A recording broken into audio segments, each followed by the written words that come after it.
రాష్ట్రాల ముఖ్యమంత్రుల భేటీ ఇప్పుడు చాలా ఇంట్రెస్టింగ్ గా మారింది. వాళ్ళు ఏ అంశాలపై చర్చిస్తారు, ఎలాంటి నిర్ణయాలు తీసుకుంటారనే దానిపై ఆసక్తి నెలకొంది. మరోవైపు వారి భేటీ డౌట్ అన్న వాదనలు కూడా ఇంకోవైపు వినిపిస్తూ ఉన్నాయి. ఇటు బీఆర్ఎస్ నుండి సెటైర్లు కూడా గట్టిగానే పేలుతున్నాయి.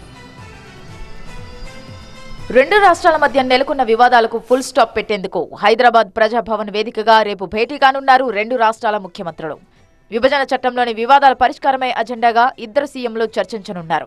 సీఎంల సమావేశంలో తీసుకునే నిర్ణయాలపై ఆసక్తి నెలకొంది. రెండు రాష్ట్రాలు వేర్వేరు అజెండాలతో సమావేశమవుతున్నా ఏకాభిప్రాయంతో తీసుకునే నిర్ణయాలు కీలకంగా మారనున్నాయి. కృష్ణా జలాల పంపిణీ, కోర్టుల్లో ఉన్న పిటిషన్లను వెనక్కి తీసుకోవడం, భద్రాచలం మండలంలోని 5 గ్రామాలను తిరిగి తెలంగాణకు ఇవ్వడం, పలు ఉమ్మడి సంస్థల ఆస్తులు, అప్పుల పంపిణీలో నెలకొన్న ప్రతిష్టంభన, రెండు రాష్ట్రాల మధ్య ఉద్యోగుల విభజన, ఇలాంటి అనేక విషయాలు ఈ చర్చల్లో ప్రధాన అంశాలుగా ఉండనున్నాయి. వీలైనంత త్వరగా రెండు రాష్ట్రాల మధ్య వివాదాలను క్లియర్ చేసుకోవాలి అన్న ఉద్దేశంతో ఉన్న ఇద్దరు సీఎంలు ఈ భేటీలో కీలక నిర్ణయాలు తీసుకునే అవకాశం కనిపిస్తోంది. కేవలం 30 నిమిషాల్లో చికిత్స. కాల్ చేయండి 9989527715. భద్రాచలం మండలంలోని 5 గ్రామాలను తిరిగి తెలంగాణకు ఇవ్వడంపై ఏపీ ముఖ్యమంత్రి చంద్రబాబుతో ప్రధానంగా చర్చిస్తామన్నారు తెలంగాణ డిప్యూటీ సీఎం భట్టి విక్రమార్క. ఇదే విషయాన్ని కేంద్రానికి కూడా విన్నవించామన్నారు. భద్రాచలం దగ్గర ఉన్నటువంటి 5 గ్రామాలని కూడా తప్పనిసరిగా తెలంగాణకు వచ్చేటట్టుగా భద్రాచలం దేవస్థానం పరిధిలో ఉన్నటువంటి 5 గ్రామాలు అటు ఇటు కాకుండా ఉన్నాయి. అడ్మినిస్ట్రేటివ్ పరంగా కూడా చాలా దూరంగా ఉన్నాయి. వాళ్ళు చేయలేకపోతున్నారు. ఏం చేయాలన్నా తెలంగాణ ప్రభుత్వం మీద ఆధారపడి ఉన్నారు. కాబట్టి 5 గ్రామాలను కూడా మాకు ఇచ్చేటట్టుగా చూడవలసిందిగా వారిని కోరటం. భద్రాచలం మండలంలోని గ్రామాల విషయం మాత్రమే కాదు, పరిష్కారానికి చాలా విషయాలున్నాయన్నారు సీఎం రేవంత్ రెడ్డి.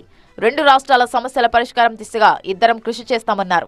అప్పటికీ సమస్యల పరిష్కారం కాకపోతే 3 అంచెల మంత్రాన్ని చెప్పారు Revanth Reddy. 9th schedule 10th షెడ్యూల్లో ఉన్న ప్రాపర్టీస్ కావచ్చు, ఇప్పుడు మా భట్టి విక్రమార్క గారు చెప్పినట్టు ఆ 5 గ్రామాలు భద్రాద్రి రాముడు దీర్ఘకాలికంగా వాయిదా పడుతున్న నీటి పంపకాల విషయం కావచ్చు, మా ఇద్దరి మధ్యలో పరిష్కారం కాగలిగినాయి. ఇరు రాష్ట్రాలు, ఇరువురు ముఖ్యమంత్రులు కూర్చొని పరిష్కరించుకుంటారు.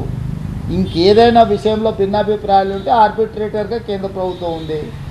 కేంద్ర ప్రభుత్వం కూడా ఒకవేళ ఏదైనా విషయాలను పరిష్కరించలేకపోతే చట్ట ప్రకారంగా దానికి పరిష్కారం ఎంత కనుగొనాలో కనుగొంటాం ఇద్దరం కలిసి. ఇద్దరు సీఎంల భేటీపై ఇటు రాజకీయంగానూ రచ్చ నడుస్తోంది. ముఖ్యమంత్రుల సమావేశంపై ప్రతిపక్షాలు ఆగ్రహం వ్యక్తం చేస్తున్నాయి. రేవంత్ చంద్రబాబు భేటీపై బీజేపీ నేత ఎన్వీఎస్ఎస్ ప్రభాకర్ హాట్ కామెంట్స్ చేశారు. వారిద్దరి భేటీ ఏ క్షణమైనా రద్దు కావచ్చన్నారు. కాంగ్రెస్ పెద్దల పర్మిషన్ ఇవ్వకపోతే రేవంత్ చంద్రబాబుతో భేటీని క్యాన్సిల్ చేసుకునే అవకాశం ఉందన్నారు. ఆంధ్రప్రదేశ్ ముఖ్యమంత్రి, తెలంగాణ ముఖ్యమంత్రి కలుస్తారట. కలవాలని మేము కోరుకుంటున్నాం. విభజన చట్టంలో ఉన్నటువంటి హామీలు పరిష్కారం కొరకు ఇద్దరు చొరవ తీసుకుని ముందుకు పోతే మంచిదే. అసలు ఈ 6వ తారీఖు అనుకుంటున్నటువంటి ఇద్దరు ముఖ్యమంత్రుల యొక్క సమావేశానికి కాంగ్రెస్ అధిష్టానం అనుమతి ఉందా అని నేను అడుగుతా ఉన్నా. అసలు ఈ మీటింగ్ జరుగుతుందా అని చెప్పి నాకు డౌట్ వస్తా ఉంది. ఏ క్షణంలో అయినా సరే ఈ మీటింగ్ ని ఏదో ఒక కారణం చెప్పి ఆపేటువంటి అవకాశం కూడా ఉందని చెప్పని నేను భావిస్తా ఉన్నా. ఇటు బీఆర్ఎస్ నేత పొన్నాల లక్ష్మయ్య ఇద్దరు సీఎంల భేటీపై సెటైర్లు వేశారు. వాళ్ళిద్దరూ మంచి చేస్తారంటే మేం నమ్మాలా అన్నారు. ప్రజలను మభ్యపెట్టడానికే ఈ గురు శిష్యుల మీటింగ్ అన్నారు పొన్నాల. ఇలాంటి మనిషి తెలంగాణ ప్రజలను కాపాడతారని అనుకోవాలా? తెలంగాణ గురించి తుపాకీ పట్టుకున్నాయనే తెలంగాణ అవసరాల గురించి, ప్రయోజనాల గురించి పోరాటం చేస్తాడు అనుకోవాలా? లేకుంటే గురువు గారిని కలవడానికా? లేకుంటే ప్రజలను మభ్యపెట్టడానికా? పునర్విభజన చట్టంలోని అంశాల మీద సాధిస్తామనే మాట ఆయన నోటి నుంచి రాలే పార్లమెంట్ ఎన్నికల తర్వాత.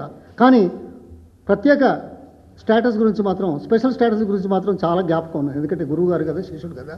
ఇక మేము అంతకంటే ఇంకేమంటాం? ఏది ఏమైనప్పటికీ ఇద్దరు సీఎంల భేటీ ఉంటుందంటున్నారు తెలంగాణ కాంగ్రెస్ నేతలు. విభజన చట్టంలోని వివాదాలు త్వరలోనే పరిష్కారం అవుతాయని గట్టిగా చెబుతున్నారు.